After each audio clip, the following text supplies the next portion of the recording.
Afternoon, everyone. House Taxation Committee will come to order. First item of business would be request for bill introductions. Do we have any requests? Seeing none, we will move on to our first hearing of the day, and that is a hearing on Senate Bill 282. For a brief overview, I would welcome the revisers on.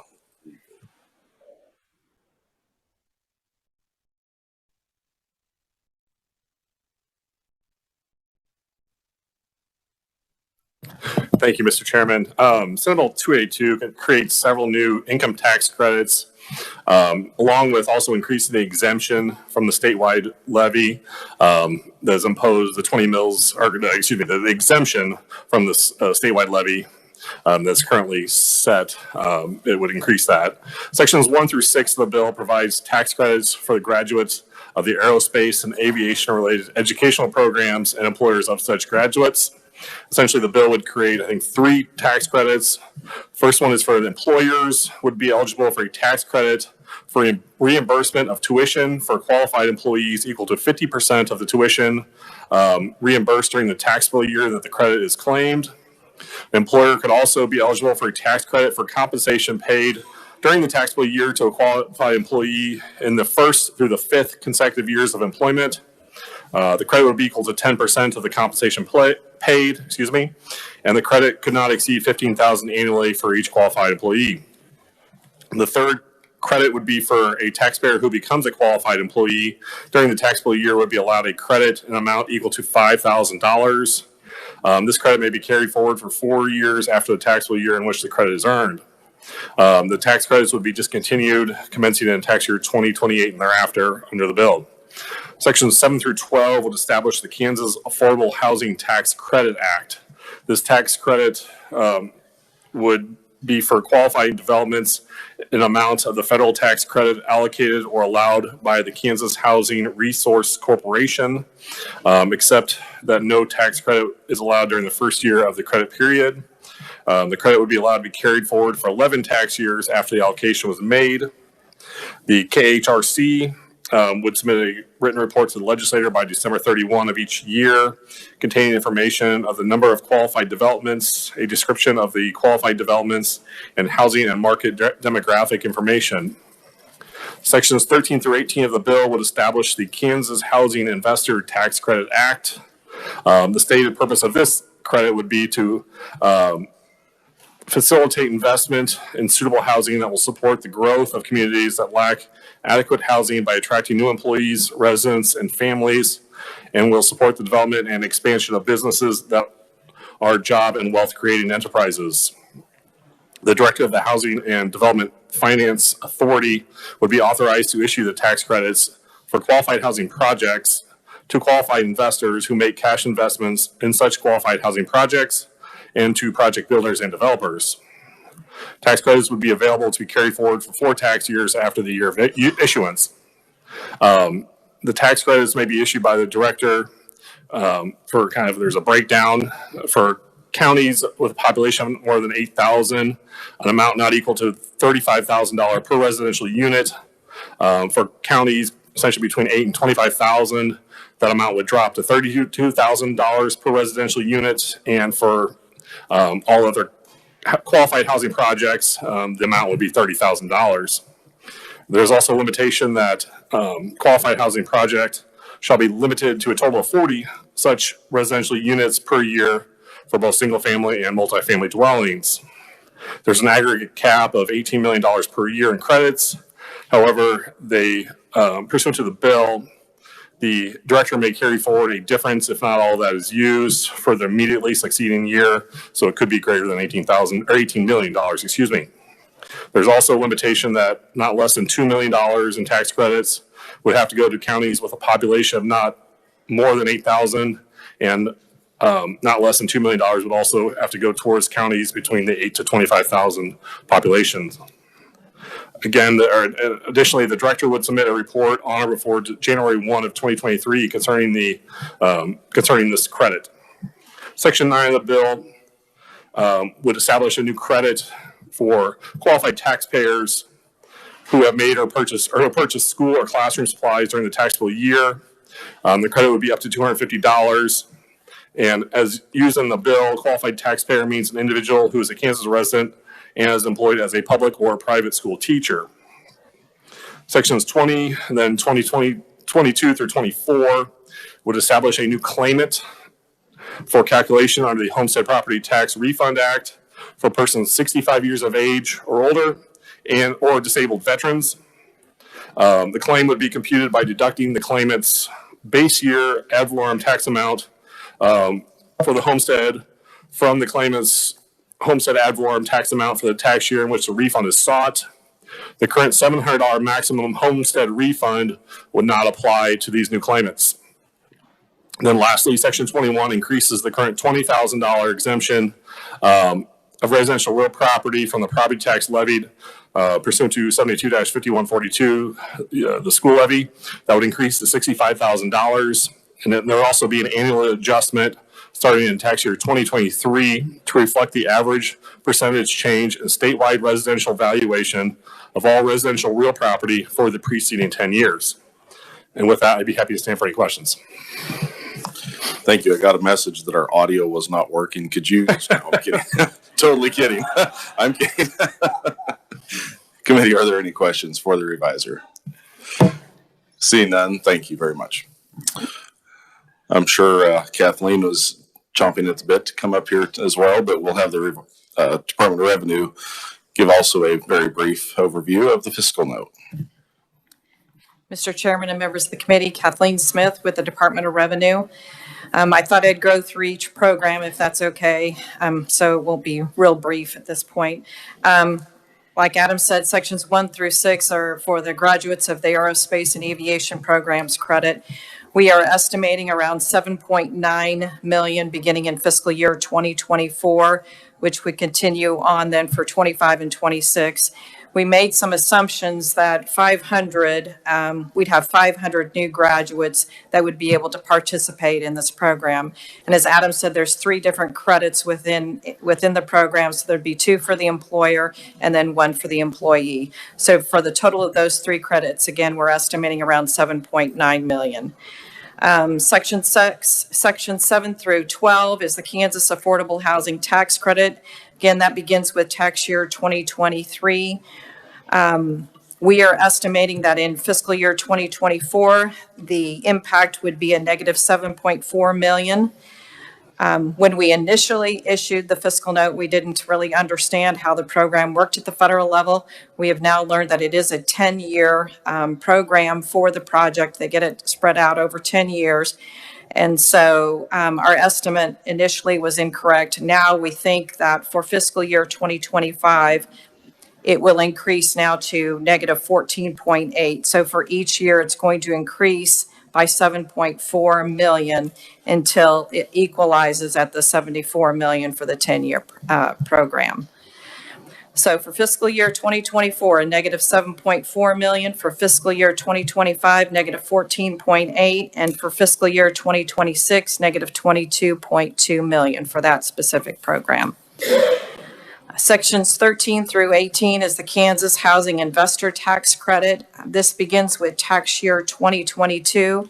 There is a cap on the credit, and so we made the assumption that that cap would be reached each year. So for it begins in fiscal year 2023. So we had a negative estimate of negative 18 million, and that would continue on. Section 19 is the tax credit for those Kansas residents that are employed as a public or private school teacher. We are estimating for fiscal year 2023, it would be a negative 10.4 million. Fiscal year 2024, negative 10.4 million. And fiscal year 2025, a negative 10.5 million. In the research that we conducted, we found around 40,272 teachers that could possibly qualify, and we assumed that they would claim the full max $250 credit. So that's how we came up with our estimate there. Section 21 is the increasing the residential property exemption from 20 to 65,000. That would decrease the revenues generated from the 20 mil school levy. We are estimating for fiscal year 2023, it would be 90.6 million. In fiscal year 2024, estimating 94.2 million. And in fiscal year 2025, negative 98 million. Sections 20 and 22 through 24 is the new homestead program. Fiscal impact on that is a negative 6.85 million in fiscal year 2023, negative 14 million in fiscal year 2024, and negative 21.6 million in fiscal year 2025.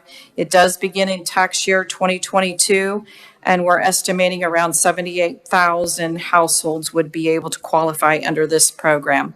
We also made the assumption that those that are currently under the homestead program and under the Safe Senior program would stay with those programs and would not come under these new programs.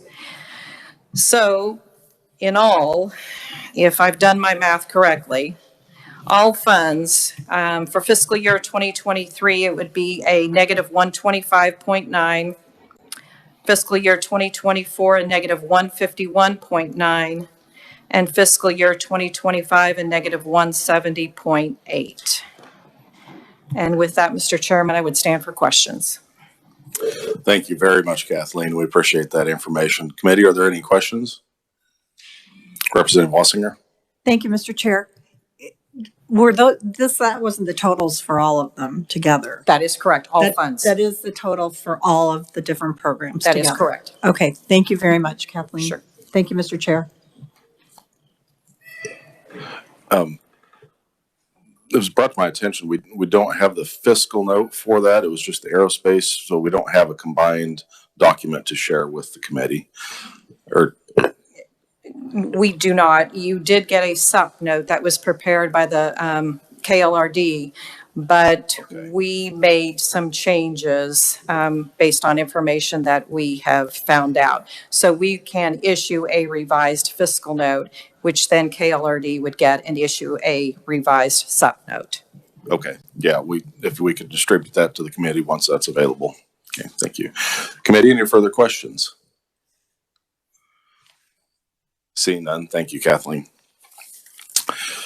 We will now open our proponent section testimony for House Bill or Senate Bill 282, and welcome first to committee Philip Gilman, and I believe he is joining us via WebEx.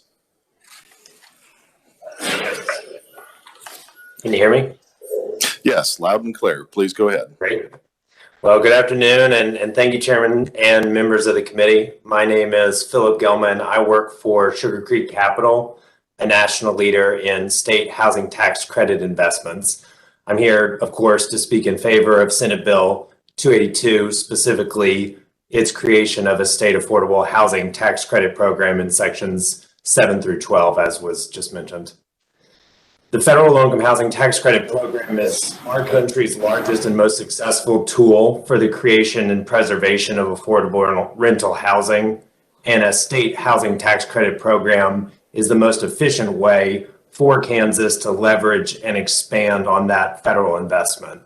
Sugar Creek invests across the country in similar programs, and I've personally seen the impact of state housing credits as I oversaw the state and federal housing tax credit program in Georgia as a state employee at ks.gov's sister agency there. And I've really seen the program do three things particularly well. One, it has a track record of delivering on its promise to create affordable housing year after year since the federal program's inception in 1986 under Ronald Reagan. Two, it brings private investment to the state. That's private investment that takes all of the upfront risk of development, with state dollars coming in much later and spread over several years, as was just discussed. And three, it brings meaningful economic activity that simply wouldn't occur otherwise. A lot of subcontractors, a lot of purchasing of materials, lumber, et cetera, that would be done in Kansas. It's this public-private partnership aspect of the program that makes it so uniquely accountable. Not a dollar of taxpayer money is spent until these rental homes are built and begin to be leased up by qualified tenants. Even further, the 10-year credit period, as discussed, means that KHRC can recapture these credits if the owner at any point does not stay in compliance and continue to provide affordable rents. I'll keep it brief. I'm sure you have a lot of people in the list. So thank you again, and thanks for letting Sugar Creek weigh in on this critical issue. Mr. Gilman, are you able to stick with us if we take questions at the end, or do you need, okay. Committee, to be efficient with our time, we'll probably hear from all the proponents and then take questions at the end. So thank you for your testimony. Next, I'd like to welcome Jason Watkins.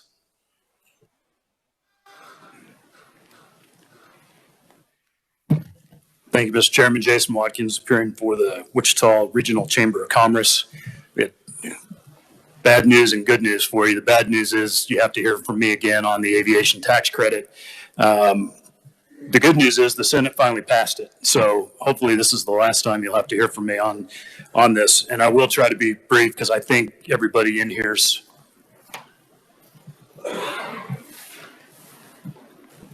Yes. Oh, okay. Wow, she's really tired of hearing from me on the aviation tax credit. And I will try to be quick because, again, I know you're familiar with the issue. We started bringing this to you, I think, about 4 years ago. And originally, we were talking to you because we had come across very alarming numbers in terms of what had happened with the aviation industry in Kansas. You're well aware that we have a rich history as a state. Certainly, Wichita is known as the air capital of the world. The aviation industry has built a middle class in the state of Kansas that I think is envied by other states and even other nations, which is understandable. Wages now exceed, on average, over $80,000. Great health care benefits, great retirement benefits. So certainly other states want what we have. And they've created programs similar to what's in Senate Bill 282 to attract not just our companies, but our supply chain and our skilled workforce. If you look at my written testimony, and again, I don't want to belabor the point, but you look at that 15-year snapshot where Kansas lost almost 18,000 aviation jobs, while Georgia picked up almost 10,000, North Carolina picked up 4,000, and Oklahoma, just to the south, picked up about 2,500. We had said back originally when we introduced this bill that the consensus was that, well, the aviation sector's been slow to recover after the Great Recession. But then when we looked at the numbers in other states, what we found was the aviation sector had completely recovered. Those jobs did come back. They just went to other states. They didn't come back to Kansas. Now, another bit of good news is our aviation sector in Kansas is growing again. The challenge that they're facing now is in terms of workers, we need labor. And so the reviser and the Department of Revenue, I think, did a great job describing what 282 does. There's 3 tax credits in there, and those 3 credits would absolutely help with the issues that we're facing. They would attract companies to come to Kansas. They would attract supply chain. They would encourage people to enter the advanced aviation manufacturing sector. And I think most importantly at this point, Mr. Chairman, it would incentivize and recruit people from out of state to come to Kansas. I said earlier in my testimony, these jobs now pay on average over $80,000 a year. And you don't need a 4-year degree to earn that kind of money. That's attractive. This program, I think, will help bring more folks in to realize that type of a job opportunity. There's one point that I would raise. When this bill was originally introduced, it was effective for tax year 2022. The Senate changed that to effective for tax year 23. There are other provisions in 282 that I'm not going to speak to that are effective in tax year 22. If we wait, I mean, we're in March. We're talking another 3/4 of a year for us to start taking advantage of this. if we leave this at tax year 23. So we would request, number one, that you pass the bill out favorably, but number two, highly would recommend changing the effective date for the aviation tax credit portion of this bill to be effective for tax year 22. Let's not wait any longer. Our aviation companies have recalled folks. They're looking at great opportunities that will not be realized if we can't get the workers. So we can't wait another 3/4 of a year. We need to do this now. And happy to stand for questions at the appropriate time, Mr. Chairman. Thank you, Mr. Watkins. Our next conferee would be Derek Lee. Welcome to committee, sir. Good afternoon. Thank you, Chairman and committee. I will keep it brief. I am here to speak as a developer and a proponent of the Kansas Housing Investor Tax Credit. My background is to relay how the programs from KHRC have proven successful. In Lynchburg, Kansas, we had not had new development in over a decade. We had people that wanted to move to our town, waiting list of people wanting to move to a town, and zero development. When we first were approached by the city, no matter how we tried, we could not reach a feasible model. After working with KHRC, specifically the Moderate Income Housing Grant and Rural Housing Incentive District, we were able to put together a plan and have built 50 new lots available last year, half sold the first year. I would call that a success. By the time that's built out, that's a $50 million tax base brought to a rural community in Kansas. It's over 600 new residents estimated in a town of 3,000 people and almost 200 new students in the schools. We would love to replicate this in other towns. Towns come to us and say, our long-term plan is more housing. I think every Kansas town right now says that's in their plan. Very few actually achieve that. They will tell you that they need more children to keep the critical mass in their school system. Very few are going to achieve that unless more programs like this exist.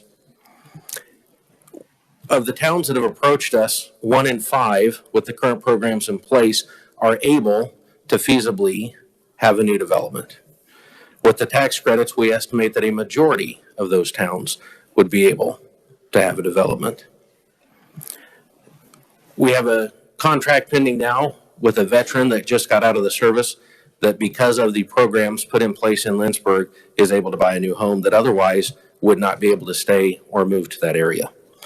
We have aviation jobs in a nearby town where they're 1,300 homes short that is commuting to our small town because we have housing available in a price range that they can afford. We have seniors that have moved to the area and created infill in the town because it opens a house at a lower price point that young families need as well. So again, as a proponent of the Housing Investor Tax Credit, we've seen programs work. We need the tax credit program to be able to go into more towns. We have towns ready if a program like this passes, and we've seen the multiplier effect proven. Bottom line is there's a return on this investment, and I will stand for questions at the appropriate time. Thank you. Thank you, sir. Committee, our next proponent, we show on our list Mark Toom with Kansas Association of Realtors. That will be considered written only testimony. So our next in-person conferee would be Alex Johnson.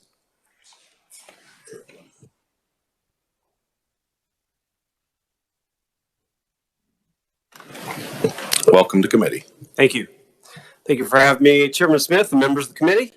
My name is Alex Johnson, and I'm testifying in support of Senate Bill 282 on behalf of Advantage Capital, also a national leader in state low-income housing tax credits. As you're aware, there are several components to the bill, although I'm going to focus on the affordable housing portion. Affordable housing is an issue that I work on nationwide, and it's a problem everywhere that I go. People talk about. As many of you are aware, the costs of housing have exploded recently, with lumber, carpet, and other building material costs escalating because of inflation and supply chain issues. The net result is you're getting less housing for the same amount of dollars. In 1986, Ronald Reagan created the federal low-income housing tax credit, in which each state was given an allocation of credits. In Kansas this year, you're going to get an allocation of 7.4 million. Texas, on the other hand, is going to get an allocation close to 80 million. It's based on population. And what this does is help subsidize the building of affordable housing in each state. Unfortunately, what has happened is the pace of unaffordability has grown larger than the number of credits that are being allocated every year. So what have other states done? They've looked around, and many other states have created what is called their own state low-income housing tax credit. Now, this pairs with the federal credit, and the benefits of this are many, insomuch as you're not creating a new bureaucracy, a new federal or new state program, and you're really supercharging a program that's already in place and effective. The other states that are doing this, by the way, I was in Wisconsin testifying 2 weeks ago, and they have a program like this in place. They were looking to expand it. One of the things they felt really strong about was that they had an economic development advantage versus their neighboring states. Illinois, Michigan, Minnesota, Iowa, none of those states have a state low-income housing tax credit. I come to Kansas, and the inverse is true. You are surrounded by states which have a state housing tax credit. Nebraska, Colorado, Oklahoma, Missouri, all have a program like this in place. Other states that have this are states that are really growing and attracting business and population. Arizona, Georgia. Philip spoke earlier about the Georgia program. That's been in place for 20 years. They've reauthorized the program time and time again. They see it as beneficial. They think it's a real additive to economic growth and development in their state. South Carolina passed a robust program just 2 years ago. So this is a program, again, Virginia this year is considering a new program. Colorado is looking to increase the size of their program. So it's a program with a track record, and I like to say that sort of de-risks for you all a new program, right, where you don't know what the potential outcomes could be. This is tested. So the way it works is the housing credit, again, would pair with, you've got the federal program in place, you're getting your 7.4 million in credits. This would add more credits to that program. It would be managed by the Kansas Housing Resource Commission to administer the program. So you've got that public infrastructure in place, and then you have private infrastructure in place. You have developers, you have syndicators, you have investors, all ready to go because they're already doing that work today in Kansas. So we're not looking for a market to develop, all right? It's already there. The mechanics are such that KHRC will put out a qualified plan. Developers will look at that plan, they will apply, and then their applications are scored. Once given the objective measures by KHRC. Once they are, then the awards go out and they are allocated or assigned the credit, at which point they will go out, raise money, build the units, and as Philip said, they can't actually draw down any of the credits until the units are being occupied. So you get the benefit of 2-3 years of economic development before any money is being taken out from the revenue perspective. The units are mixed income, and you can blend affordable with mixed rate housing. The benefits of housing are multiple. Stable families, better healthcare, better educational outcome, and keep Kansans in Kansas. This is great for attracting new business and retaining the people that you have here currently. Of those who stand to benefit, among others, almost 40% are in the labor force today. They just can't afford to get stable housing. Some 25% of those are seniors who are on a fixed income and really have a hard time finding stable housing. The other benefit of a lot of these homes are senior homes that saves you money from Medicaid because you're not putting them into nursing homes and spending much more money to care for them there. And then 25% currently are being used for disabled folks as well. These state housing credits serve as powerful economic stimulus.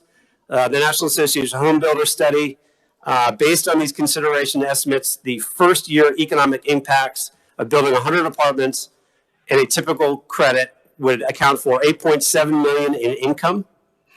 Wages for local workers proprietors, small business corporations, et cetera, 3.3 million in taxes for federal, state, local governments, and 116 jobs, about half in the construction sector. So again, in conclusion, I think this is a great program. It's great politics. We passed this bill in Wisconsin a few years ago. The Senate Majority Leader said that everyone was tripping over each other to go be in the signing ceremony. So it's good politics, it's good policy, and it's a good program. So thank you very much. Thank you for your testimony. Our next conferee was Ross Vogel.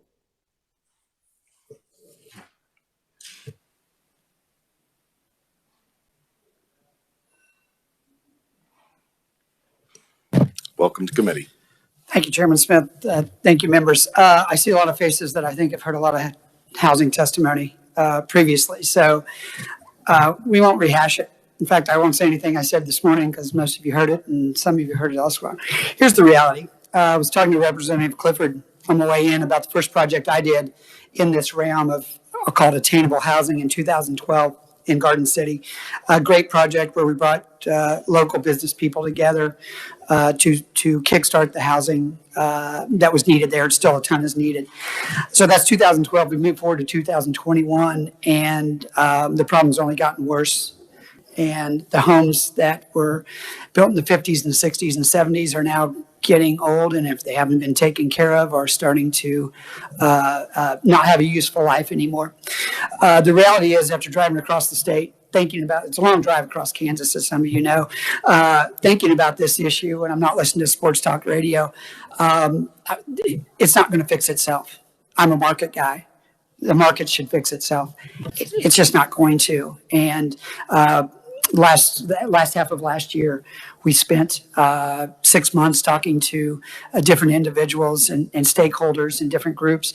And quite frankly, the Kansas Housing Investor Tax Credit is what we came up with as the best, most flexible solution that could work everywhere. It could work for a fairly good sized apartment complex in Garden City, and at the same time, a couple small units in Norton, and everything in between.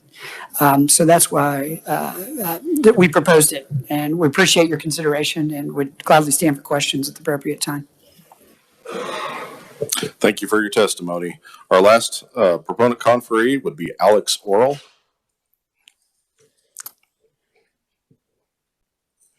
Welcome to committee. Good afternoon, Mr. Chairman. Good to see everybody.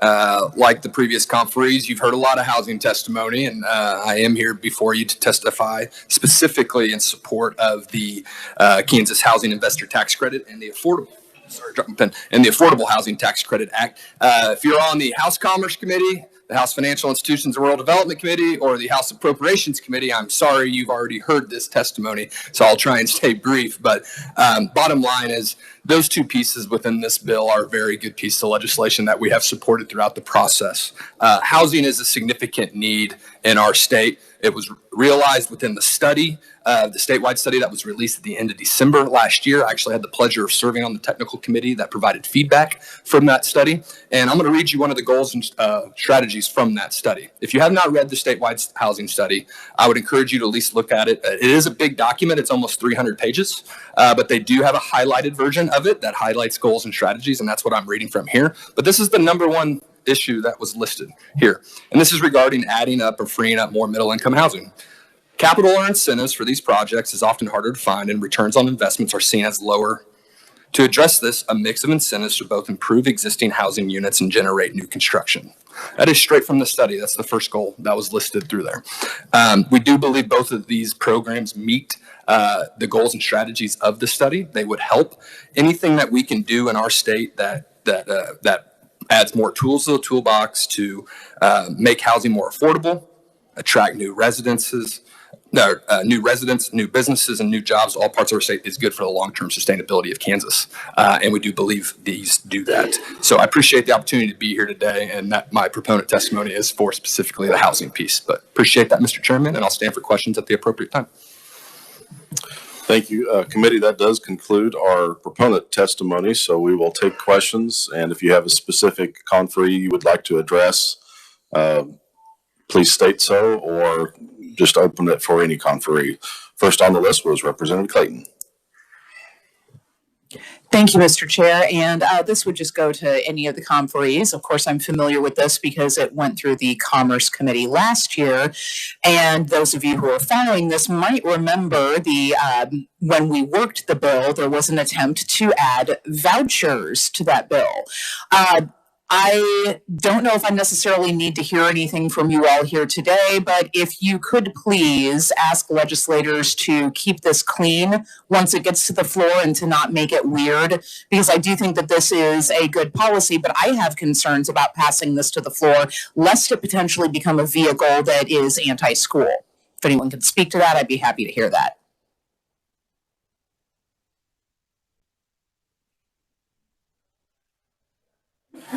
Not seeing any takers. Next on the list was Representative Sanders. Thank you, Mr. Chairman. I'm always fascinated by the term affordable housing. So I'd like to ask any of the conferees who wish to respond, the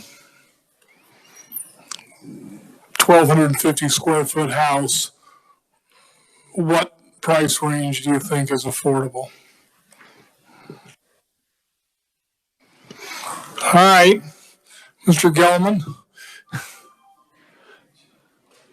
Thanks for the opportunity.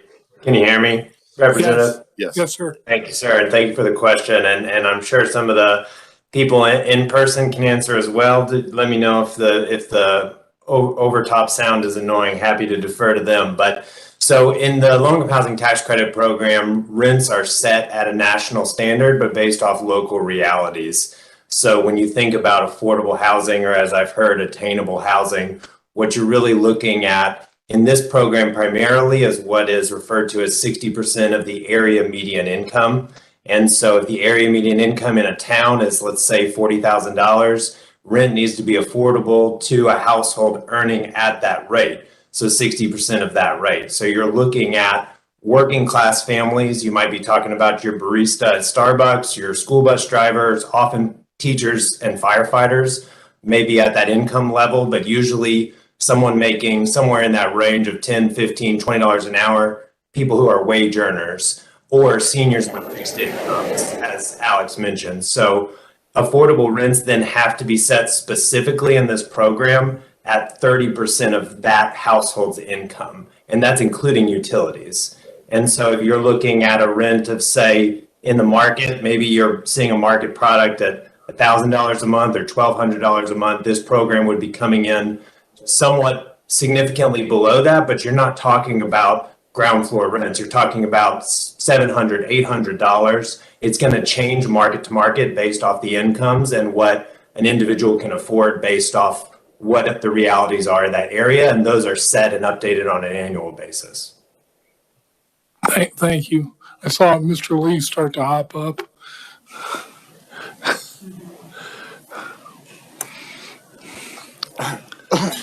Representative Sanders, I can speak. Matt, we'll turn your mic on. There we go. Can you hear me now? Yes.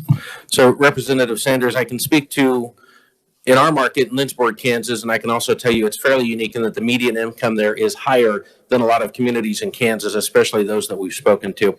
And in Lynchburg, Kansas, for example, we were able to bring a 1,500 square foot product to market. There's two for sale right now at $225. That was possible because the MIH grant came off the price. And also at that price, there are no special assessment taxes. In a lot of markets, that's an extra $35,000 to $50,000 consumers don't realize they have when they buy the home, and they are $0.00 in our market. So in our market, that is affordable or at least attainable housing. But in a lot of markets, we would have to go below that number, and that's where the tax credits make it attainable. Thank you. And Mr. Chairman, if I may, one more. I believe it was Mr. Vogel who referred to something that is called stable housing. How are you defining stable housing?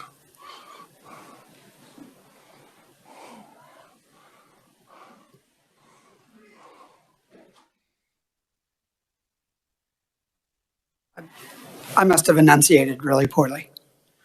Okay, did anybody say something about stable housing? No. I thought I heard you say it 2 or 3 times. Okay, I'm sorry. Oh. Stable housing creates, being in a home, stable home creates stable families and better education outcomes in that context. Oh, okay, so just keeping families together in their home. Okay, thank you. I apologize, Mr. Vogel. Thank you, Mr. Chairman. Thank you. Representative Helgerson. Let's start. Alex, do you got a minute? Since you and I started, come on up. Which Alex? I'm sorry. He knows. Okay. Since you and I started the discussion in appropriations, let's continue it. Sure. Because I don't think I'm the only one that's getting confused with all these housing programs that are out there. Mm-hmm. First, we have the federal program, which was alluded to, of $8.3 million or something like that of federal tax credits. Is that correct? I believe it's 7.4. Was it 7.4? Yes. And that would be 7.4 that's given to, if you apply for it, and then those would be given out for direct, those would be credits to the builder. Is that correct? I would actually defer to the ones that deal with these Okay. programs. I'll defer to the other Alex, actually, on this one. If All I right. could. I don't go far. I'm going to take a seat right here. Yeah, they would go to the developer. The credits are assigned to the developer. Correct. Okay. Now, the governor originally had $20 million for moderate housing in our budget. How would that interface with all of this? I can't speak to how she defines moderate housing. I'm sorry. That's all right. Go ahead. Yeah. Alex, number one. It is my understanding that the $20 million within her budget will go to the moderate income housing program within the Kansas Housing Resource Corporation. But it would be separate from the credit program. Correct. Okay. That's the 20 million. Yes, Now, so- the state credit program, which we're talking about, is this a cap that we would put in or money that we would put in, or is there a limit? So the tax credit has an annual cap on the amount of annual tax credits available.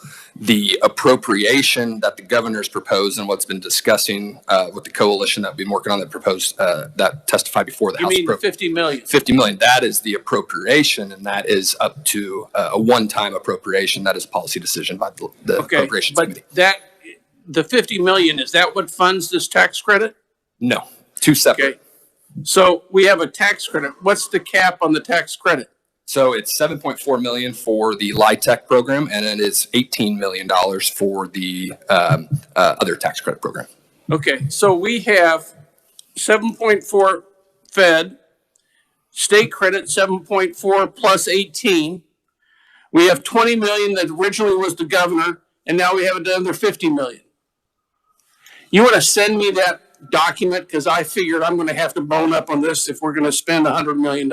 Absolutely. I can send you a detailed version of all the housing bills That'd that are be out there. great. And I believe actually there was a request to research, and I can't remember which committee it was in. It might have been to the House Financial Institutions and Rural Development Committee this morning that was looking at HB 2212 that actually contains both the Kansas Housing Investor Tax Credit Act and the Affordable Housing Tax Credit Act. But there was a request made at that committee level this morning to research, to put together a sheet of showing all of the housing bills that are before the legislature currently. One final question. You've demonstrated that you know at least parts of a lot of things of this. And we're now being asked, the 5 or 6 different committees, to put in over $100 million of either direct SGF dollars or tax credits or take the federal credits. I don't know, I have any idea whether or not we're doing that, but can you tell me what's more beneficial than others? What's a higher priority in the mind of that group that put the recommendations together? I could not put that priority list together for you, Representative. Our goal and intentions is to promote policies on anything that can help housing. The policy decision ultimately is going to be up to you all to decide what is a priority for you all. But I think the fact remains we need to do something on housing. And the goal and intentions of the coalition has been to get something going. And ultimately, that's going to be up to you all. I'll hold the rest. I won't go far. Yes. Can I just add to that, that it sounds like there was an appropriation, which means that money is going to be spent right away. And the state housing tax credit is something that, while it will go in effect today, won't begin to affect revenues for a number of years down the road. So you have the program beginning, but the revenue hit won't begin for a few years. Just by point of clarity. Yeah. Next, I have Representative Blex. Thank you, Mr. Chair. Mr. Johnson, I believe my question's for you. Appreciate you going back and forth. When you basically indicated that 25% would be for seniors, 25% disabled, and you had 38% of some others, are those types of houses, I assume they're different square footage, are they located within the same little block, or are they separate areas around? And just to be clear, that's how it's being allocated today. That's not a fixed number. I understand that. Yeah, yeah. No, they're blended in the community. They're blended in? Yeah, yeah. And as I mentioned before, you can mix affordable and market rate together in the same unit. So, for example, if we're just using an easy number like 10, say a structure is built with 10 units, you could do, maybe 6 of them affordable and then 4 market rate. What you're doing there is blending then incomes, which we think has beneficial outcomes as well. I thank you for that. And that's where I was going, I guess. From years back, we've seen separate little communities that had some potential eyesores or stigmatism attached to them. So I appreciate that concept. Thank you, sir. Yep. Representative Bergkamp. Thank you, Mr. Chairman. I got most of my housing questions out this morning, so this is for Mr. Watkins back there.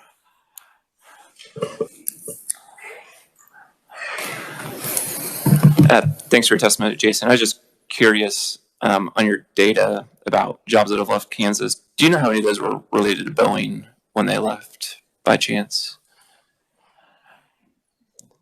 So you would have seen. I better not try to guess. Okay, that's fine. Boeing, for the benefit of the committee, Boeing sold their commercial manufacturing operation to what is now Spirit. And so what we lost was the military side, which was in the few thousands of jobs. And do you know if Kansas is losing these jobs to other states, or are they just jobs that are going away or being outsourced to other countries as well? Well, we do know that we lose a large number of our engineers that we graduate from Kansas schools. So that's not exclusive to aviation. But we do know that we are losing Kansans in that sector and others to other states. Is that specifically to aerospace or just all engineering degrees, would you say? No, it goes beyond. Okay. It goes beyond aerospace. Okay, thank you. That's all. Thank you. Representative Gardner. Thank you, Mr. Chairman. Alex, number 1, come on up.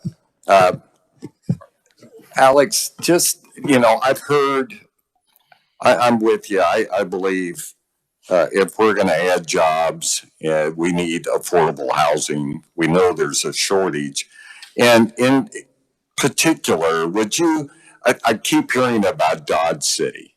Are you familiar with that situation down in Dodge City with the cheese plant that's expanding, and they're going to add like 450 employees and dairies, but they don't have the housing, correct? Right. I believe you're referring to Hillmar Dairy, which I believe is investing close to $1 billion into our state, into Dodge City, and they are doing that dairy plant in Dodge City, but they don't have places to put them.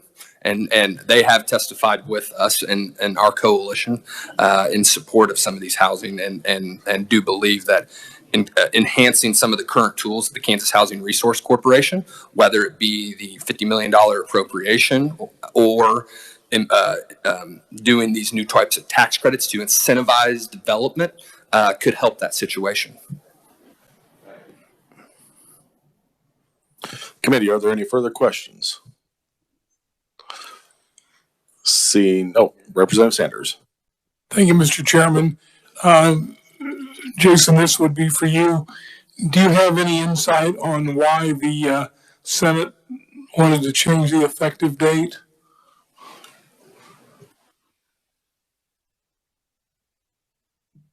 Thank you, Representative, Mr. Chairman. In years past, it was, the effective date was the next tax year. And so I think what the Senate did, or why they did it, is they thought, I think they thought they were supposed to. I think they thought they were cleaning it up because, again, you have passed this, I think, maybe 3 times. And when it would go over, it did have a future effective date. And so I couldn't tell you if the Senate would take major issue with the House making this effective for tax year 22. I suppose that's something that could be dealt with in conference if they did have a major concern. But we're making this request now because this matter, frankly, has never been more urgent. I want to be respectful of your time and the question, but I brought up Spirit just a little bit ago, Mr. Chairman. Spirit doesn't make its own airplanes like Boeing did, or some of the other OEMs, original equipment manufacturers. Spirit contracts with OEMs.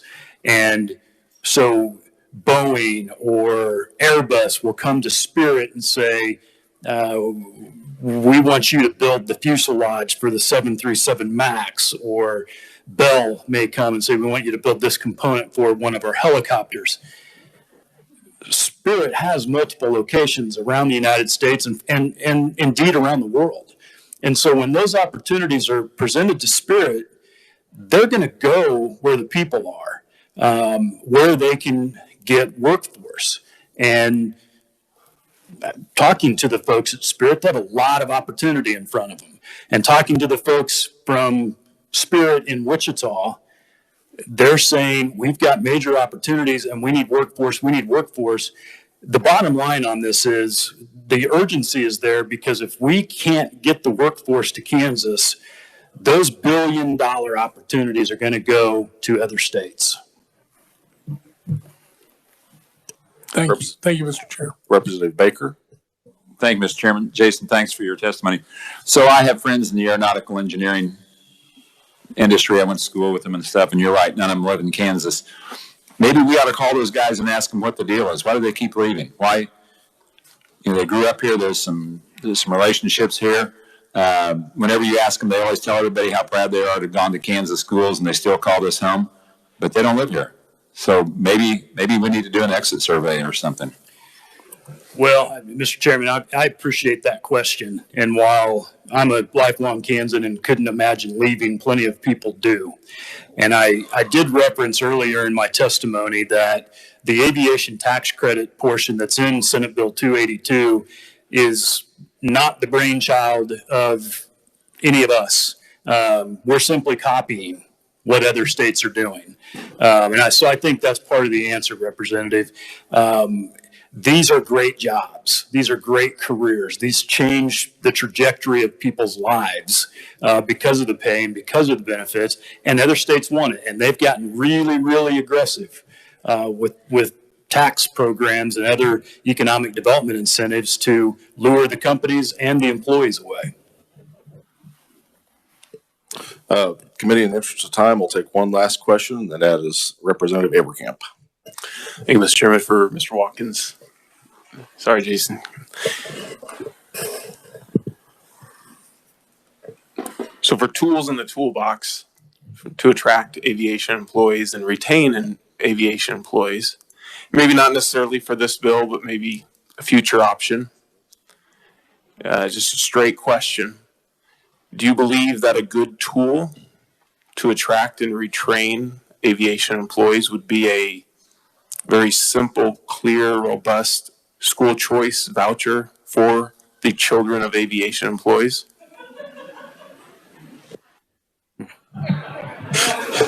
Go ahead, Jason. You don't have to answer that. It's an interesting question. I'd have to check with the folks that I work for. Good. Okay, that does close our proponent section testimony. We have several, multiple written only proponents.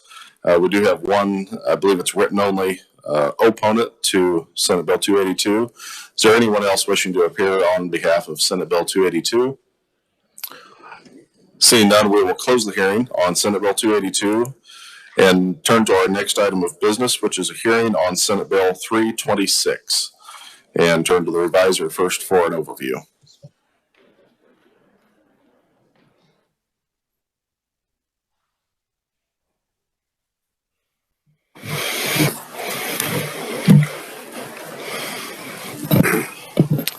Thank you, Mr. Chairman.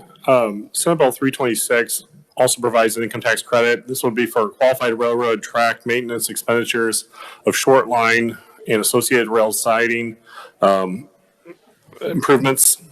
The bill would allow this credit for tax years 2022 through 2031. This credit would be an amount equal to 50% of an eligible taxpayer's qualified railroad track maintenance expenditures paid or incurred during the tax year. The amount of credit allowed would not be able to exceed the product of $55,000 per the number of miles of railroad track owned or leased by the eligible taxpayer. And for rail siding adjacent to a Class 2 or Class 3 railroad, the amount of credit would be allowed would not be able to exceed $5,000 per rail siding that is either owned or leased. The total amount of credits allowed under the bill would not exceed per year $8,720,000. Any unused credits may be carried forward for up to 5 years by the taxpayer. The credit is non-refundable. However, the credit is transferable to either an eligible customer or an eligible vendor.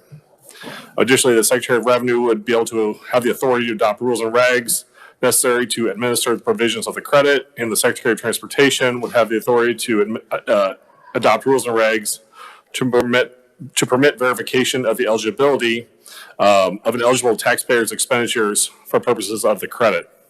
And with that, I'd be happy to stand for any questions. Thank you, Mr. Siebers. Committee, are there any questions for the reviser? Seeing none, thank you for that overview. I'd like to also welcome Kathleen Smith with the Department of Revenue to give us an overview of the fiscal note. Mr. Chairman and members of the committee, Kathleen Smith with the Department of Revenue. We are making the assumption that the cap would be reached each year. So the estimate would be negative $8.72 million starting in fiscal year 2023 and forward. Much easier than the last one, wasn't it? Committee, are there any questions? Seeing none, thank you, Kathleen. This time, we will open up our proponent section of our testimony for Senate Bill 326 and welcome first to committee, Laura McNichol with Watco. Welcome to committee. Thank you, Mr. Chairman. I have props. Bear with me a moment. Thank you for the opportunity to speak before your committee about our bill, Senate Bill 326. So I work for Watco. My name is Laura McNichol. We are a Pittsburgh, Kansas-based company. We're a privately owned business that started at the kitchen table of Kaylin Webb. The Webb family still owns Watco, and while we started in Southeast Kansas, we are all over this country. We're in Canada, we are in Mexico, and Australia. So I'm here to speak in favor of Senate Bill 326, which is a short line tax credit. It incentivizes short line railroads to make investments in our infrastructure to do what we do best, is serve our customers. That's why we're here. That's why we're here in Kansas. An overview of Watco in Kansas. We own 3 railroads here. The Kaw River Railroad, just a little north of Kansas City. We have the Kansas and Oklahoma Railroad, which is a big western Kansas railroad, and then we have the South Kansas and Oklahoma Railroad. So you'll hear me talk about the K&O and the Skoal. We haul a lot of heat and eat commodities on these railroads here in Kansas. On the K&O and the Skoal, we haul about 120,000 carloads a year. That's the equivalent of nearly 500,000 trucks that are not on Kansas highways, costing taxpayer dollars and infrastructure costs. last year alone on the K&O, we hauled 25,000 carloads of grain. That's nearly 80 million bushels of Kansas wheat, which totals about 21% of the entire Kansas wheat harvest. A 2003 study prepared by Kansas State University for KDOT indicated that without short line rail miles serving Kansas co-ops and grain elevators, you name it, Kansas shippers, there would be about a half a cent per bushel increase in costs if shippers could only rely on trucking to move grain to market. Adjusted for inflation, that's about a $7.2 million increase in transportation costs for Kansas farmers. We're pretty lucky here in Kansas because demand for our service is growing. I think most of you here on the committee would have heard about the Bartlett Green facility, not expansion, but creation in Montgomery County. This $350 million soybean processing facility is locating directly on the Skoll Railroad. And why the Skoll? Why not one of the Class 1s? Well, we have access to 3 Class 1 railroads. They have interchange opportunities with those 3 railroads. Bartlett Green is our largest customer on the Kansas and Oklahoma Railroad. And we've done a lot to help them grow, and they've trusted in our ability to provide them the service they need to grow their businesses and serve their farmers. Our biggest challenge as a short line railroad operating not only in Kansas but across the country is clawing our way out of the underinvestment of their previous owners. So short line railroads came up through the 80s, 90s, and 2000s as low density lines that the Class 1 railroads owned, and as they had a change in their regulatory structure, they started to abandon lines, and Kansas lost a lot of short line miles in that time. But companies like ours and entrepreneurs like Dick Webb and his family saw to it to buy these lines, invest in them, and grow. But we're still clawing our way out of that deferred maintenance. And this is where my props come in. So for the Bartlett Green facility that we are going to haul, as well as on the Kansas and Oklahoma Railroad, most of the track, the rail, is this 85-pound rail. 85-pound rail means it weighs 85 pounds and 3-foot sticks. What we need is 115-pound rail or higher. The Class 1s are using rail that looks like this if I had a piece of that. They haul 286,000-pound rail cars. That's the modern standard weight of a rail car. In Kansas, about 30% of the miles on short lines can only hold 263,000-pound rail cars. And so shippers must light load their cars to operate and be served by our railroads. And on Waco railroads in Kansas, it's north of 50%. From Great Bend, Kansas to the Colorado line, we cannot haul 286,000-pound rail cars today. And by God, before I die, I'm going to change that. And this is part of why we're here doing this. So back to Bartlett and the what we're using as a model for this tax credit proposal, which I'm pleased to say passed the Senate 29-7. And we've been before this committee in 2020 asking for a similar proposal. This tax credit is modeled after a federal tax credit called 45G short line maintenance tax credit. That credit has been around for 15 years, more than a decade. We are very blessed to have it made permanent or without an expiration at the end of 2020. What's good about that tax credit compared to what we're proposing here in Kansas is that there is a firewall between the federal credit and the state credit. So a short line railroad that would want to generate the federal credit would have to spend $7,000 a mile and generate a $3,500 50% tax credit. Here in Kansas, we're talking about a $5,000 per mile. So a short line railroad would have to spend $10,000 to generate a $5,000 credit here. To generate them both, we'd have to spend $17,000 a mile. That's an investment that is made upfront by the short line railroad to invest in track infrastructure here in the state of Kansas to serve our customers. We're very proud that Senator Moran has been the leader on our federal tax credit all these years since he entered Congress, and he will always tell us, I don't do this for you, the short lines. I do it for your customers, and that's why we're here today. We need to modernize these tracks, and it's going to take outside investment for us to do it.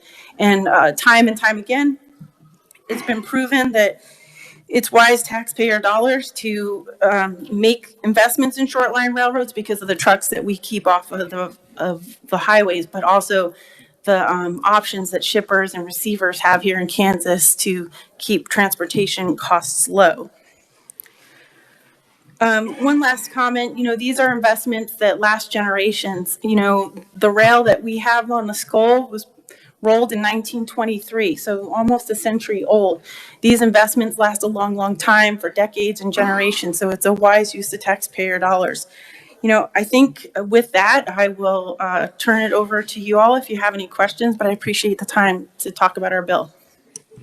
Thank you. Committee, after the last bill, I'm not so sure it's more efficient to wait till the end, so we'll go ahead and take questions now. Any questions for this conferee? Representative Bergkamp? Thank you, Mr. Chairman. I have a few, if that's okay. Thanks for your testimony, and good to see you back in committee. The K&O, as it goes west and it connects to the CXR on Colorado, is the CXR 286 capability as well, or is that 263 still today? Mr. Chairman, could you just restate the last part? What railroad are you talking about? So I believe the K&O connects to the CXR once it crosses over into Colorado, which I think Watco also owns, maybe. I didn't know if it was 263 out to Colorado. Sorry, from Colorado. Sure, I get westward. It. Mr. Chairman, Representative. So the Kansas and Oklahoma Railroad terminates at Towner, Colorado. For 117 miles between Great Bend and Scott City, 119 give or take, that's 85-pound rail out there. Once you get to Scott City west to the Colorado state line, you have larger rail that can accommodate the heavier weighted rail cars, but we can't get there because of the part between Scott City and Great Bend. West into Colorado on, I think you called it the CXR, that's a line that's owned by another company, which we had a contract operating rights for that are expiring. Maybe they're expired. After this month or next month, we won't be operating over there, but we don't own it or lease it. I just wasn't sure if they were 286 in that part, like if their rail line was 286. So I mean, even if you 86K capacity, not west of Great Bend to Kansas. Okay. Another quick question. So on your reference to like wheat loads, and I know you ship more grain than just wheat, but you mentioned 80 million bushels. So in my mind, I guess how I think about it is, and that was current. So you mentioned if they had to ship that by truck, it would cost them about 9 cents more for inflation adjusted dollars today. I guess in my mind, if you would raise the tariff by 10 cents on 80 million bushels, you'd also kind of get the same number, which to me is not really a big number. So is it something that, we need to do tax incentive wise, or is that something that farmers could essentially pay for by, utilizing, making them pay 10 more cents a bushel versus coming to the state for some funds? Mr. Chairman, a representative, it would not be our intention to cost shippers more for transporting their grain. I was just using that as an example, something cited in the ks.gov study from 2003 as an example of what happens when short line miles go away. Yeah. One last one. And then on your reference to the Bartlett facility, so this program is going to go out for 10 years proposed, I want to say.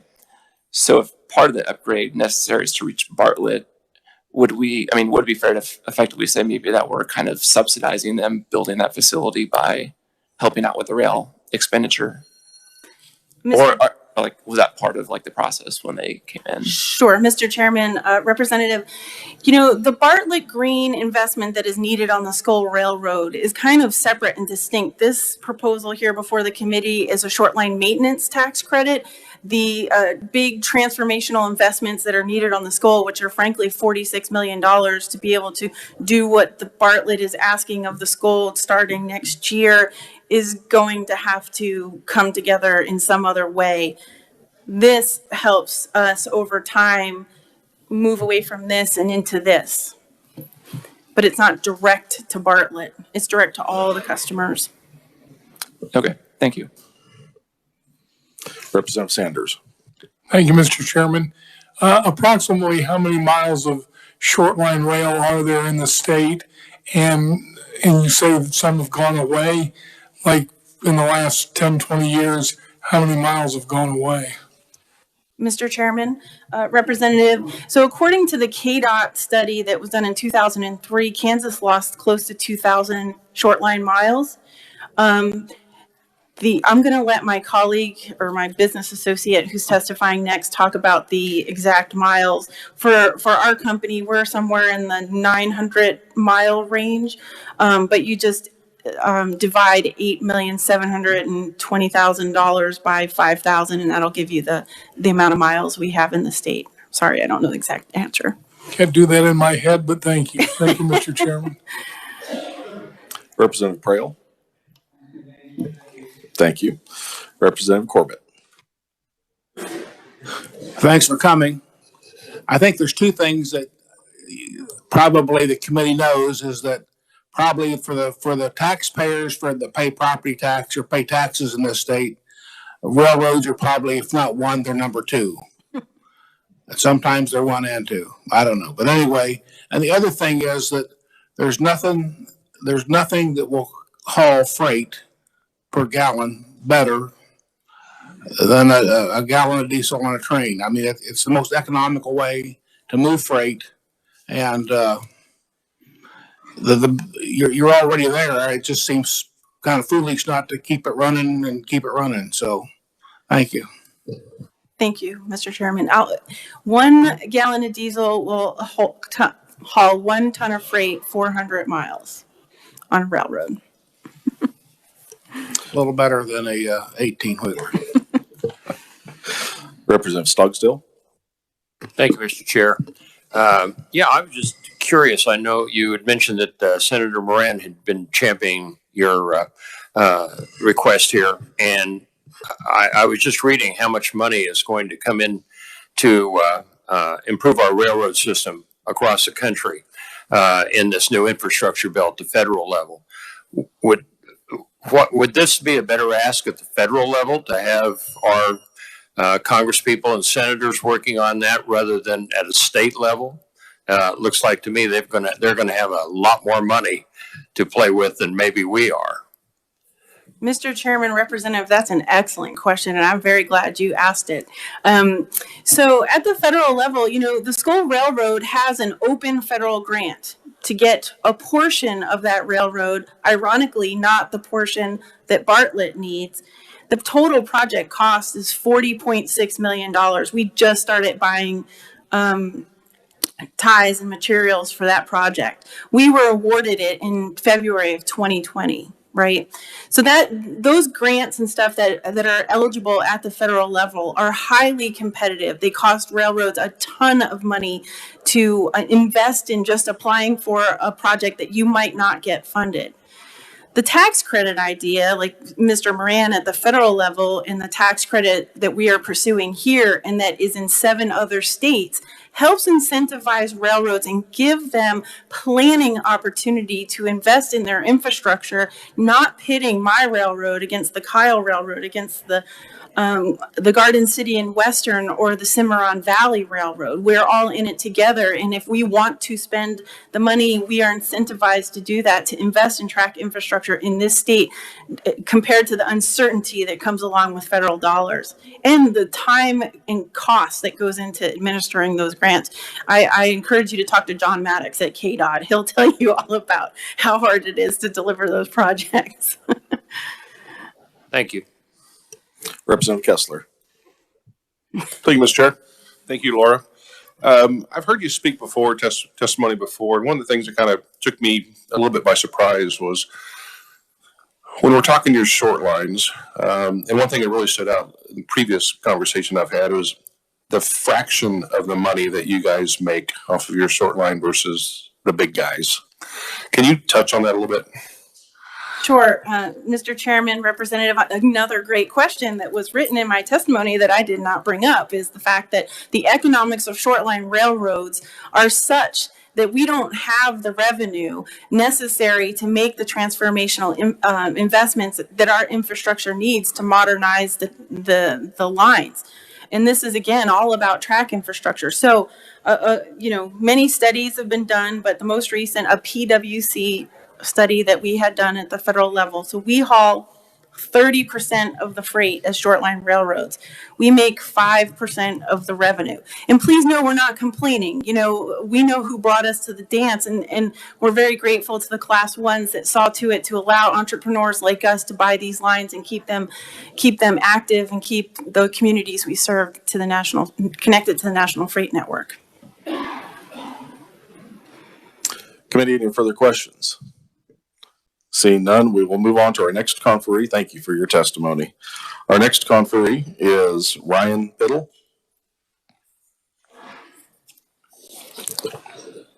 Good afternoon, Mr. Chairman, members of the committee. My name's Ryan Peedy with Mickelson and Company, Sioux Falls, South Dakota. We're a small consulting firm, and we help a number of short lines in Kansas and across the country pay for infrastructure work, help them improve their infrastructure to attract economic development opportunities. And Laura hit on a lot of some of the key points that I was planning to make, but I would just say that the Senate Bill 326 is all about economic development. It's about accelerating track investment in the rural areas, and it's about helping existing customers that are shipping via rail be able to continue to do so, but also position the communities and these rail lines to attract new business. This is a proven model. It's based off a successful federal program that's been available since 2005. As Laura mentioned, there are 7 other states that have taken this and implemented versions on a state level to accelerate track reinvestment. The whole goal and purpose is to stimulate the economy. And in Kansas, you've got 13 short line railroads comprising 1,750 track miles, okay? And as Laura mentioned, 2,000 track miles have been abandoned over the last 20 or 30 years. 10 members of this committee do have short line railroads that run through your district, so you probably understand the importance of how these railroads get grain to market, how they get chemicals to market, and other types of goods and commodities. Railroading is capital intensive. Railroads on average spend 30% of their revenues going right back into the track, and that involves fixing the ties, fixing ballast, fixing rail, and bridges. That translates to be roughly $10,000 to $15,000 per track mile just on maintenance alone annually. So it becomes a pretty big number. And when you look at the amount spent on track maintenance and capital improvement work, 40 to 50% of that number is on labor. So it also involves creating jobs and stimulating the economy that way. The mechanics of this program works pretty cleanly. The railroads have to spend the money first in order to generate the tax credit. There's a cap in place. Each railroad that's a short line in the state can qualify, and it's pretty specified on what they can spend the track dollars on to generate the credit. If you take a look at the network across the state and in the rural areas that they serve, and you took them away, like on an annual basis, short lines handle somewhere north of 200,000 carloads of traffic. If you took that system out, that would translate into 600,000 more trucks on the road. So they're a critical component to economic development. And we've seen other short lines take advantage of this program in other states, and we've seen it accelerate track investment. In Alabama, they've been having this program available for 3 years, and they've seen track investment collectively across the short lines increase 38%. The state of Oklahoma has had this program in place since 2006, and they've seen annual spending go from roughly $10 million a year to well north of $20 million this last year. So encourage your support on Senate Bill 326. It'll be important for investment in the state, helping short lines and promoting economic development opportunities. Thank you. If you'll stand for questions, we do have a question here. Representative Gartner. I do have one, Mr. Chairman. Ryan, thank you for being here. Could you go back a little bit? You talked about your company and what your specific, what you bring to short line railroads, and I think was capital, et cetera. So, I mean, how do you do that? Are you involved in the credit situation and selling credits, or just tell us a little bit about how you're involved, please. Mr. Chairman, Representative, thank you. Great question. We got our start because once upon about 15 years ago, the biggest little railroad was headquartered in Sioux Falls, South Dakota, the DM&E Railroad. And so we help short-line railroads take advantage and utilize the federal 45G tax credit program. We help railroads take advantage of existing state tax credit programs that are out there. We help with grant funding, other economic development funding sources. So really like to think of ourselves as a niche consulting business helping short-line railroads grow. And in some cases, that might involve helping with a transfer of a tax credit. It might be helping them find a new bank to help pay for track improvement work. So it's really a broad consulting-based business. Representative Sanders. Thank you, Mr. Chairman. I'm sorry, I didn't quite get the numbers jotted down. How many lines and how many total track miles? Sure, Mr. Chairman, Representative. 13 short line railroads in the state of Kansas, 1,744 track miles, I think, to be precise. Okay, so you've actually lost more track miles in the last 20 years than exist today. Correct. Okay, thank you. Thank you, Mr. Chair. Representative Bergkamp. Thank you, Mr. Chairman. Thanks for being here and for coming down. When we talk about, I guess, additional trucks on the road, I guess in my mind, from my past experience, it's really not more trucks on the road. It's just miles driven by those trucks. Is that fair? I mean, because it's tough to get the grain from the field to a terminal. So instead of Terminal A, which might have a short line rail point, it might be Terminal B, which is more of a unit train or a bigger facility connected to a Class 1. Mr. Chairman, Representative, I would think of it this way. If you've ever been on the highway and you've been at a railroad crossing and you see a rail car go across there, the equivalent's between 3 and 4 trucks per car. And so I think the point that I was trying to make was if we didn't have an existing short line infrastructure in place, you'd have to replace that with trucks. And that would probably, following the math, be 600,000 trucks, roughly. That would be back on the highway. And so there's also a component that's important with the short lines and the service and the competitive options they provide, where they're also saving the state of Kansas pavement damage savings by providing a cost-effective, efficient transportation solution. Yeah, I guess that's where we're at. Is it more cost-effective to do by rail or truck is kind of where we come to at the end of the day, and safety also incorporated too. Thank you. Representative Helgerson. Thank you. Thank you very much. You almost suggested something, and that is these tax credits are basically sold and resold as revenue streams for the railroads. If I may do the development, I may build it, but I don't need the revenue stream, or I need the cash, so I'm going to sell it to the bank or a different corporation. And this is just an additional market, a big market out there. Is that right? And I'm not disputing it. I'm just saying this is a revenue stream for railroads to get some additional cash in order to do the infrastructure. Is that correct? Mr. Chairman, Representative, the transferability component that exists and has been used on the federal level, I would describe it as a financing mechanism to pay for track work that might otherwise be out of budget and out of reach. And it gives short lines the flexibility to prioritize their needs and demands on how they're going to spend it. But ultimately, the short lines are in the business of serving their customers, the ones that exist or the ones they're trying to retain. And as Laura pointed out before, there are certain parts of Kansas and across the country where railroads can't handle 286,000-pound rail cars. And so they can't go fix all the track in 1 year. And so is there a market that exists to use the credit to pay for track work? Certainly. Is the market that exists narrow for who you can transfer it to? Absolutely. It tends to be a customer that you're doing business with or a vendor. You can't just go take the credit and maybe transfer it to a bank or an insurance company like other tax credit programs allow. You can't, you have to transfer it to another associate. And you can't sell it on the open market. Is that correct? Correct. It has to be somebody the railroad has a business relationship with. And there was an amendment made in the Senate to make sure that this bill that's in front of you is customer centric. And where the transferability is important is it gives the short line an ability to involve their customers and the businesses that they're helping by making investments.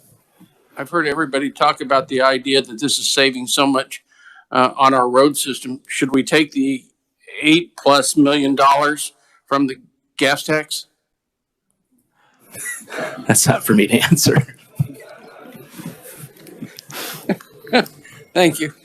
Representative Stockstill. Thank you, Mr. Chair. Just a quick question. I'm very interested in knowing how we can get more federal dollars coming into Kansas, obviously. That would be a great benefit to our state. And I'm just wondering, as a person, you said you help railroads write grants and get projects like these funded and so on. What is so exorbitantly expensive about applications for this kind of a project to the federal government? Mr. Chairman, Representative. Well, there's a couple different components. One is it requires a great level of detail in the application. You have to have a competitive project. You need to work through a narrative of that project, come up with an estimated benefit cost analysis. Sometimes if you're trying to fix a bridge, you've got a significant amount of work that goes involved with just sort of the environmental aspects that the federal government requires. And so there's, grant programs are great for the recipients that get them, but it takes time to deploy those resources, and it takes time, and sometimes there's some politics involved with who gets selected, and so a tax credit becomes something that levels the playing field, and all the short lines have an ability to participate in. Okay, so you think it's unrealistic to apply for these federal grants? No, certainly not. I think there's a benefit to it. It's just that it's an extremely competitive process, and you've got every state vying for their particular projects, and it takes time. But there's certainly a tremendous amount of money that's out there in a lot of different programs, and I would tell you that we've encouraged all of our clients that we're working with to try to put together applications and go after it while it's available. I'm just saying that it can be difficult to get the money. Thank you. Last question for this conferee. We'll go with Representative Blex. Thank you, Mr. Chair. Thank you for your testimony.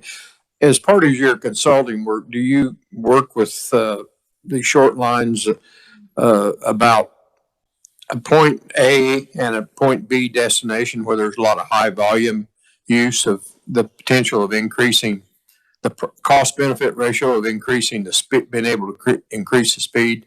I'm on the western edge of, a lot of go down to Port of Catoosa. The bad thing about Watco or the thing, they always stop at Thayer and eat, and takes them a little while to get there. But when you're going 10 miles an hour, I hear complaints and people see another freight train, roaring down the road, and obviously if you got a high volume from, say, Chanute to Port of Catoosa, I would think that, there's got to be some point when it would pay to invest and put the money there to increase the speed, to increase the number of payload. Do you guys do that, or is that part of your service? Mr. Chairman, Representative, that's certainly what we're trying to do. We're trying to help our clients identify and gain access to resources to bring the track up to handle those high volumes, because even when you reinvest in the track to handle heavier cars, there's still maintenance that goes along with it. And so, yes, we are involved with trying to come up with solutions for that. Right, thank you. Thank you for your testimony. Thank you. Committee, our next conferee, proponent testimony is Jeff Fanshake. I apologize if I did not pronounce that correctly. Does not appear that he is here. keep a written statement. Written only. Okay, we'll consider that written only testimony. Committee, we do have several other written proponent testimony I'll draw your attention to. And we do have one opponent testimony. At this time, I'd like to welcome Ty Dragu. Thank you, Mr. Chairman and members of the committee. My name is Ty Dragu. I represent the sheet metal, air, rail, and transportation workers in the state of Kansas. Essentially, for the conversation in this room, I represent 3,000 active and retired railroaders in the state. I actually have seniority on the Union Pacific Railroad as a through freight conductor. I'm elected among the railroaders across the state to represent their interest at the State House. We are in opposition to Senate Bill 326 for the same reasons we have been in opposition to this type of legislation when it's come to this committee before. It's bad legislation. You're not getting all the facts about where these tax monies are going to go. Before I get into the conversation about the tax credits, one of the things I'd be remiss if I did not address, the 90-pound rail, 110, 115, and even some cases 120-pound rail. On many short lines in the state, we run 286s on 90-pound rail. Almost 99% of the Kyle Railroad is 90-pound rail. We run 286s every day. For 286s, that's 286,000 pounds of weight. So this notion that they can't run these tank cars, these hoppers with that type of rail, I believe that's misleading. Senate Bill 326 creates a, for lack of a better word, and I believe I heard the conversation over on this side of the committee, a stock market exchange for tax credits. The railroads that are asking for these credits, especially with the amended version, they have the ability to receive these tax credits as Class 1s, the way that it's structured. Class 1s today have made more record profits than they have at any time in the history of the ownership of railroads in the United States. Union Pacific and Burlington Northern have both reported quarterly profits in the billions of dollars, B with a billion. My members do not feel it makes sense that their hard-earned Kansas taxpayer dollars go towards an industry that's making this type of money, especially when you talk about $50 million that's spaced out over the length of the program. I know time is short, and I'll be brief with my comments and stand with questions, but our main concern is these monies that are going towards these short lines are going to give Class 1s the accessibility to get these tax credits potentially. We believe there is a loophole. If you look at the amended version in page 2 of 326, lines 5 through 9 and lines 19 through 27, we believe that directly results in a potential tax credit towards a Class 1 railroad receiving it. Again, we just do not think that's right, especially when the state is looking at all the needs out there. You know, we're not talking about Western Kansas, a tax credit for ranchers getting fence posts replaced. We're not talking about roads. We're not talking about housing credits, which I heard in here earlier, which is, you know, makes a lot of sense. This is an industry that does not need financial assistance. They don't need it. And for them to come in front of this committee and ask for it, my members believe that that's just atrocious. So, you know, with that, I'll stand for any questions, but we would strongly suggest to this committee, again, understand that the corporations that own these Class 1 railroads are multinational corporations. When you give a tax credit to a short line in this committee, that money is going towards a Canadian held government fund that owns a short line. Actually, the Singapore Sovereign Wealth Fund owns the Genesee and Wyoming. The Kyle Railroad is owned by the Singapore government. So if you make this tax credit, your Kansas tax dollars are not going towards a Kansas company. They're going towards a foreign government. And you need to be aware of that. So with that, I'll stand for any questions. Thank you for your testimony. I guess I just had a quick question right off the beginning. You pointed out a section in the bill on page 2 there. I'm just curious if we would clear that up to where it would just go to class 2 and class 3. Would that change your position on the bill if no class 1s were considered an eligible customer? It's something I would definitely take back to my members. But again, with the class 1s making the record profits that they are, it is a sticking point with railroaders in this state. They feel, especially with the current working conditions, we have guys being furloughed left and right. They don't know if they have a job today or tomorrow.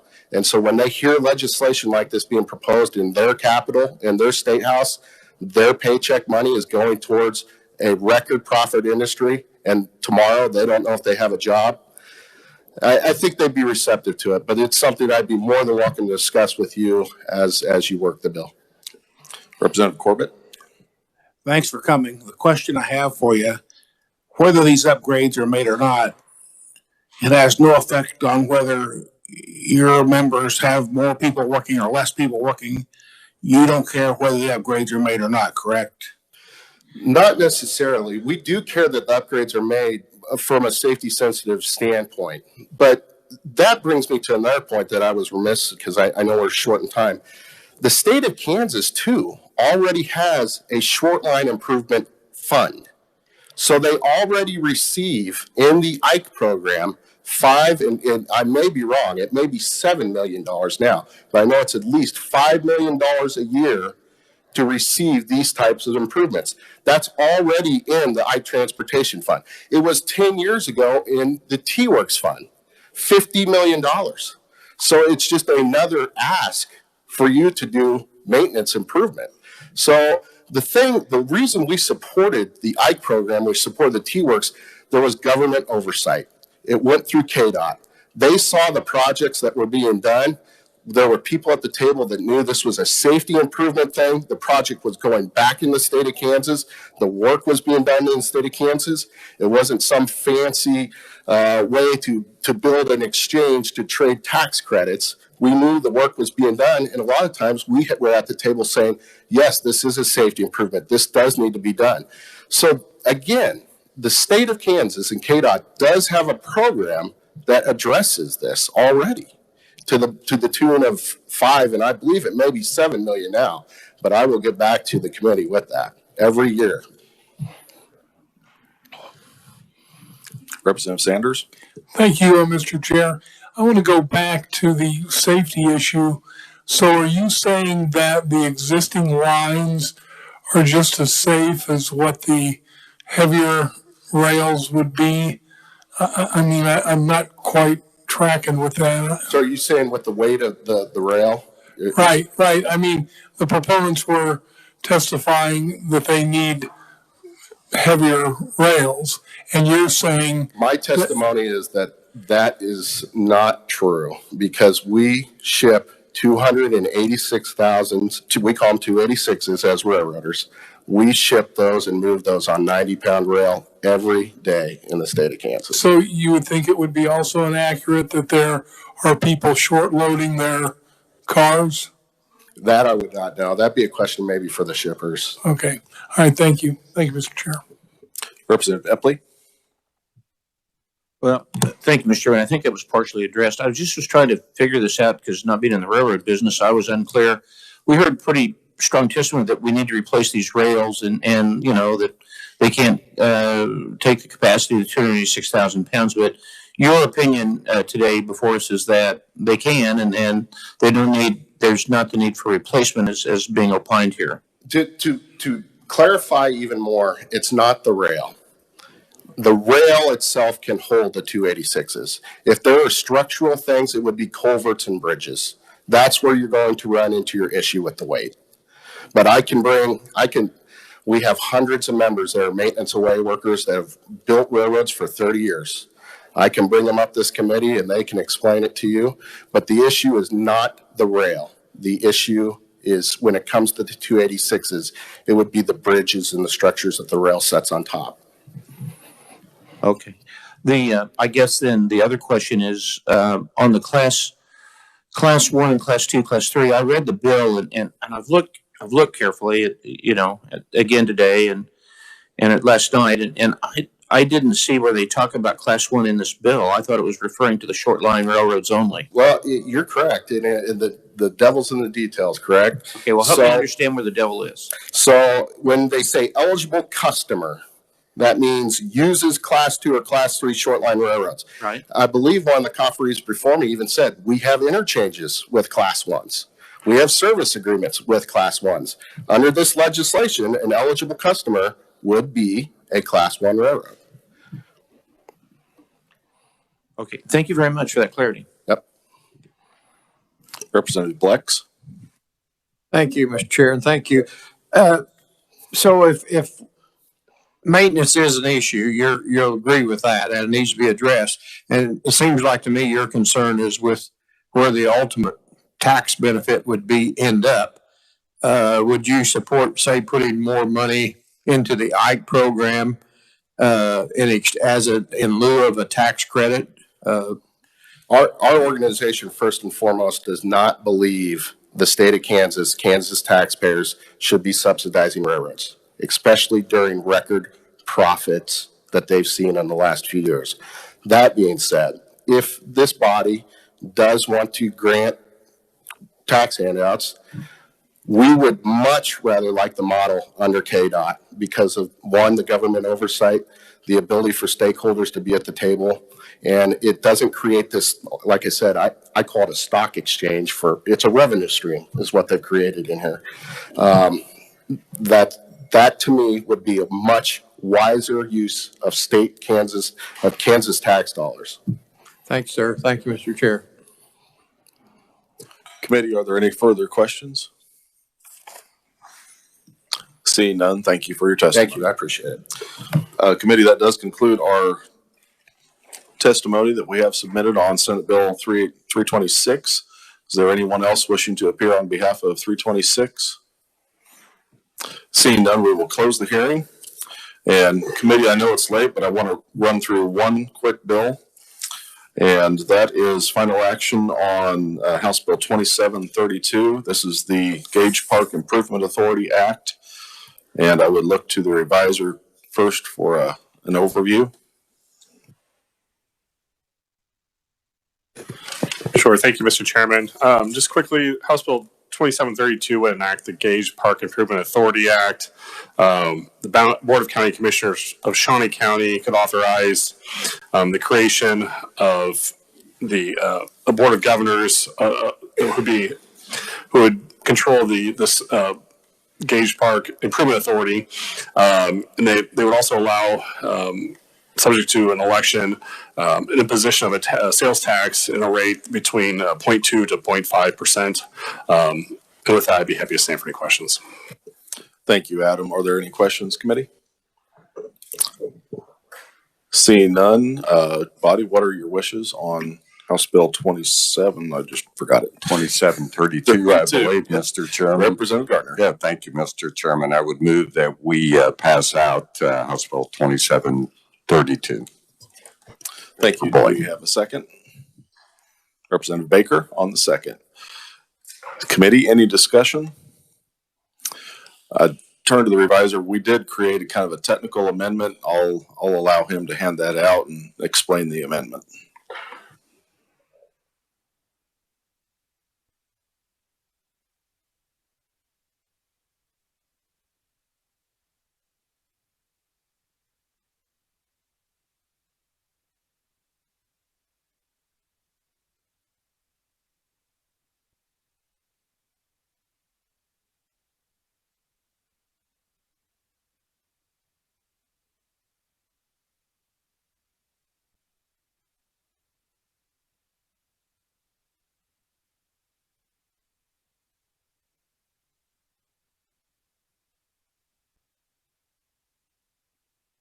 Thank you, Mr. Chairman. Yes, there really are two changes, fairly technical in nature. On the second page, page 3, if you're looking at the top of the page, I believe it was brought up in discussions that the mechanism currently in the bill only allows for an increase in taxes.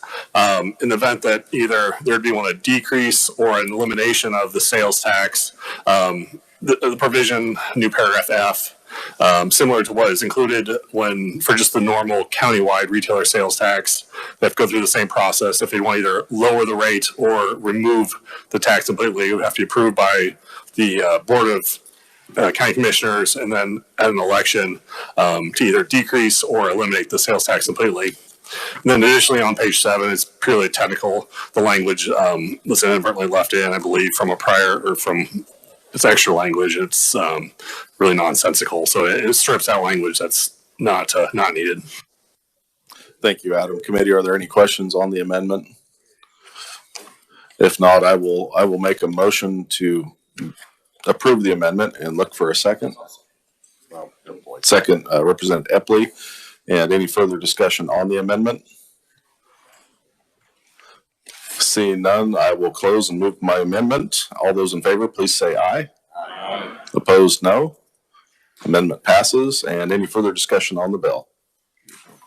Yes, Representative Mason. Thank you, Mr. Chairman. This question is probably for our revisor. It was my understanding, and I think it's my understanding, and somebody can correct me if I'm wrong, that this sales tax increment would be to supplant part of the mill levy. Is that correct? Right now, they're being supported by a property tax, and this would supplant and supersede that. Am I correct in saying that? I believe they link the two, but there's no actual requirement that one goes down, the other goes up, or comes down accordingly. So that would be more of a discretionary to the county or city, and I'd probably defer if Representative Gartner. Mr. Chairman, I think Representative Mason, someone correct me if I heard wrong yesterday, but I thought they had an agreement with the county. Didn't we hear that for dollar that as they raise the money via this, that would come down? I thought through maybe a memorandum of understanding or some agreement. I thought Representative Patton mentioned that yesterday. As long as it's not a gentleman's handshake. No, I believe there's something. You believe there's something in writing? Yes, I do. Now, we might want to verify, but that's what I heard. I seem to remember that it was an agreement at the local level. It was nothing in statute, but I can't remember if that was with the county or the city. I thought it was with the county, but okay. No, it was with the city. It was with the city? Okay. Representative Helgerson? I heard that discussion, but at the same time, it's non-binding. Non-binding meaning those individuals are not part of the organizations and or the county or the city government. There's nothing binding them in the future to change that. So we are increasing the local taxes for entities that are not government. And